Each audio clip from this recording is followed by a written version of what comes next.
Hey there, people. Good almost morning from Dhaka, Bangladesh. Today, I'm going to do one video. It's going to be about summer, as summer heat is on. So basically, when you talk about summer, fragrances usually comes to our mind is that has to be something fresh, aquatic or something like these fragrances. Okay, like Versace, Porom, or the very epic Nautica's Voyage. When you see blue, yeah, naturally we're thinking watery, aquatic, ozonic fragrances. But in my humble opinion, there are many other fragrances that you can wear which are not fresh. Some of them are spicy, some of them are sweet, some of them are more appropriate for winter, but also can be worn in summer. So these category, like people will be a little bit happier if you really hate freshies like Polo Blue is not my type of fragrance of Manu Fresh. I'm tired of our freshies. So here are some examples for me. I like to wear them in summer and they work great. But to each his own. You can say that yeah it works for me, also don't work for me, but so far the results are good. Okay, let's just go one by one. I'll speak very briefly on them. First fragrance I'm going to show you is this bottle that I have for a very long time. Not very long, sorry, about 2 years now, but I wear it once in a while, like when I have the mood. This is called Davidoff Adventure. So this is a very beautiful looking bottle. I really appreciate the juice color. It has this amber colored juice. So this fragrance, it's like a very simple fragrance. Okay, it's kind of like orangey. When I smell it, my nose is opening a little bit more, but I still have a few more days to go to get rid of my sinus. But when I smell this smells really nice. It smells simple, kind of orangey, mild spicy, ambery. Think of a more orangey version of maybe Dunhill Pursuit or something like Polo, like Ralph Lauren Safari. If you like those fragrances, it has a little bit of that San Louis vibe. So it is nice, little warm, spicy, fruity opening kind of a fragrance, and I think works great for summer. I think you can wear this like day in day out for casual purpose. It's a good fragrance. You can try these. Nobody talks about it. Davidoff Adventure. Number 9 I'm going to talk about is another favorite fragrance of mine, which is from House of Mauboussin and Mauboussin Purui in Red. I think this is what it's called. Yeah, that's the name at the side. So this fragrance is Mauboussin Purui, that line's flanker, and I think I was the first one to review this, or maybe second one, I'm not sure. I wanted to make a content because there was not many reviews, and I smelled it. I smelled really something great in it. It reminded me of another fragrance, which is the next one I'm going to show you. I have few red fragrances today. This fragrance is great. It is very beautiful perfume. It's within that $35-40 range, and what you get for your money is that you get a very good smelling perfume. Okay, it has this kind of like an opening red fruity vibe. Then it goes a little bit warm, ambery touch, like one of the fragrance I'm going to show you. It's like that fragrance, but it is warm, it is fruity, it's sweet, and on the dry down, it's more cozy, like more warm than fruity. But I really think this thing can be worn in the AC situation. Like if you stay indoors, you can rock this perfume. It has a decent longevity, 3 to 4 hours for summer. I think that's great. Mauboussin Purui in Red. You can give it a try. It's an underrated one. So what's better than Mauboussin Purui is a very hard to find fragrance, which I really adore. This line, not many people are big fan of, even for this house, as a matter of fact. But I don't know, for some reason, I always loved Polo fragrances. And this is on the Ralph Lauren Polo. This is Polo Red Intense.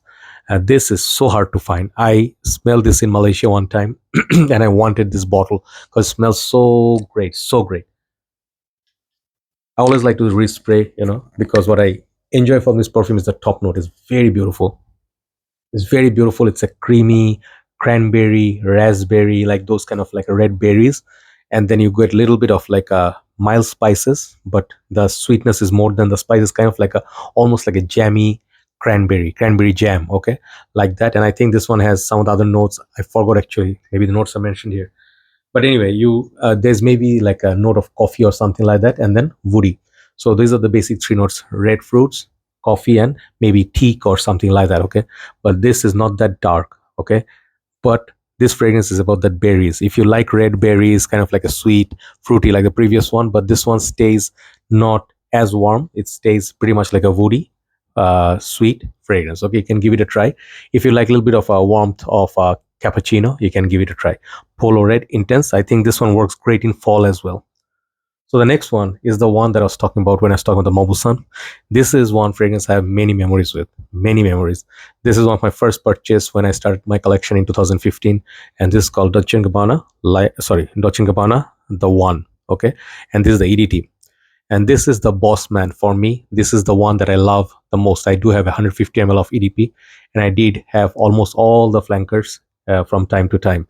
Yes, the Royal Night, Exclusive Night, Mysterious Night, a lot of these other nights, Luminous Nights are great. Luminous Night is the best. But what this one does from this line, there's the gray version, I think the One Gentleman, few other ones, they're okay. But this thing is a straight up masterpiece. Based on this, they made many other flankers.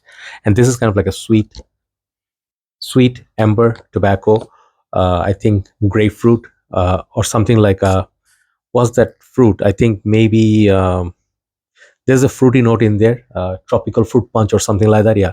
So this thing, when I wear it in winter, does not really perform well, but in summer, this fragrance is magic on me. Maybe because I have a darker shade, on my dark skin, it lasts a long time. It projects a lot.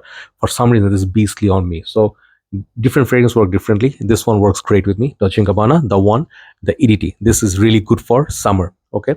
So number six, then I hit top five. Number six is that other red fragrance. I think, yeah, this is Dunhill Desire Red. One of my most favorite fragrances since I started using perfumes. Okay. This fragrance, what it did for me back in the days, it used to be $22 to $25. Such a great, affordable perfume like CK1, this one. When I wore this fragrance, one thing I was never ever worried about is performance. This thing is a straight up beast. It's kind of synthetic sweetness. It's like you can say distant cousin of 1 Million by Paco Rabanne, but works great. This thing has sweetness and some amberiness. Maybe there's a little bit of a leather and something fresh about it in the opening as well, but kind of like a spicy masculine sweet perfume. Okay. And if you never smelled it, it is kind of like a vintage fragrance nowadays. In our times, we used to think that this was like a very youthful perfume. Nowadays, I think it is kind of like a manly, more mature perfume, but definitely works great bang for buck still. $35 now, I think, or $40. But Dunhill Desire Red is a great one. If you don't like this, maybe try Dunhill Desire Red, also great. Sorry, the blue one. Okay, that's also great. So top five, these are all very strong fragrances as a contender. First one I'll start with Armaf Club de Nuit Untold. This thing, this is my second bottle. My first bottle, that part, top part was all reddish. Okay, so different batches are different colors. Okay, this one is yellowish, pink hue, and this perfume I always want to have in my collection. Do you know why? This is one of my most complimented fragrances in my journey. Whenever I wore it, people ask me like, "What are you wearing?" One day, one uncle, I told a story. This uncle of 60 plus years, he took note of what perfume I was wearing and he was going to buy it. He bought 3 bottles of it, I think. Okay. So Club de Nuit Untold is kind of like a Baccarat Rouge inspired, but so beautiful. The orangey opening, the citruses make it so much easygoing. It's less plasticky than Baccarat Rouge and way more affordable. Okay. This thing I wear in summer, amazing fragrance. So amazing perfume. Okay. Perhaps one of the best flankers from this line. Untold by Club de Nuit line. Number four. Again, discontinued, sad to say, but I love this Bvlgari Man Black Cologne. This is perhaps the one that you are looking for to wear in summer. The original Bvlgari Man, I think it's kind of like a peppery, even though it has some orange, maybe some tea note, and perhaps some pepper. But this thing works great in summer for me. This one has decent longevity also. Good 2.5 hours of projection. Total over longevity is 5 to 6 hours. If it's not super humid, if it's super humid, then perhaps a little bit less. But this thing easily will last in normal weather 6 hours to 7.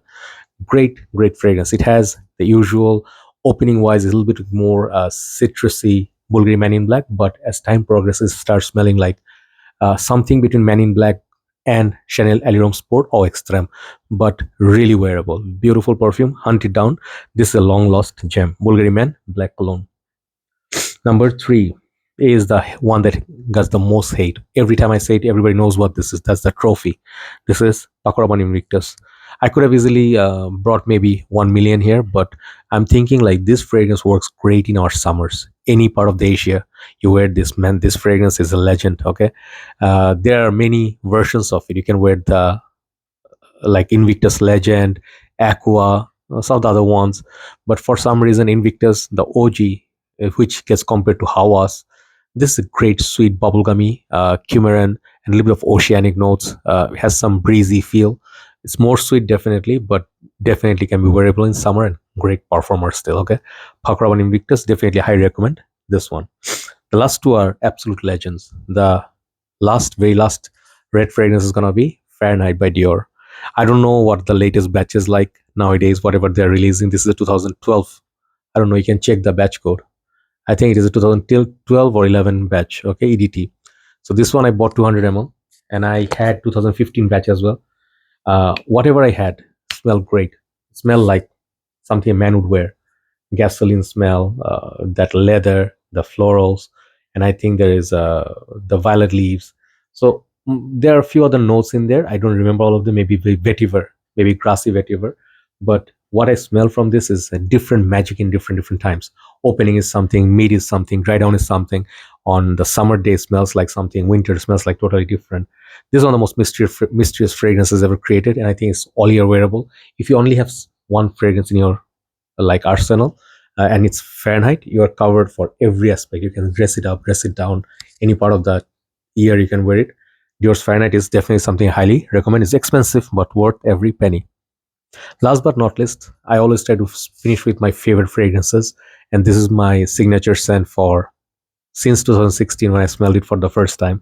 I fell in love with this, and I don't know how long this is gonna be around, but if this ever gets discontinued, I'll make sure I'll get lifetime of supply. Dunhill Icon. Okay, this fragrance, heavy bottle, feels like confidence in your hand. There are many versions of it. I think total 6 or 7 flankers.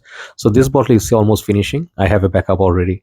So that's how sorry, how much I love Dunhill Icon.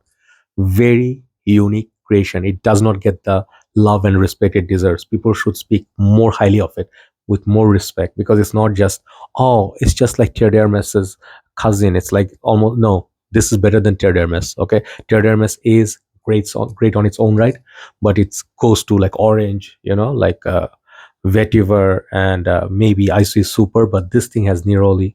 This thing has many dynamic sides of this fragrance. Is fresh. It's spicy, it's unique. There's not a single other fragrance I can relate which is as great as Dunhill Icon. This works great all year round, great performer, and I think one of the best perfumes you can buy for the money. Okay, one of the best ever. That's how much I emphasize. Dunhill Icon number 1 today. Do let me know what you feel about the list, and do you wear this kind of fragrances which are non freshies, non aquatics? What do you think? Do they work or they don't? Okay, do let me know whatever the cases, and hopefully I'll get better. I need to sleep a lot more.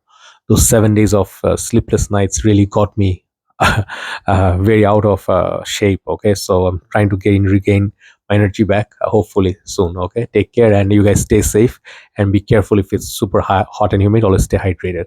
Take care. Bye bye.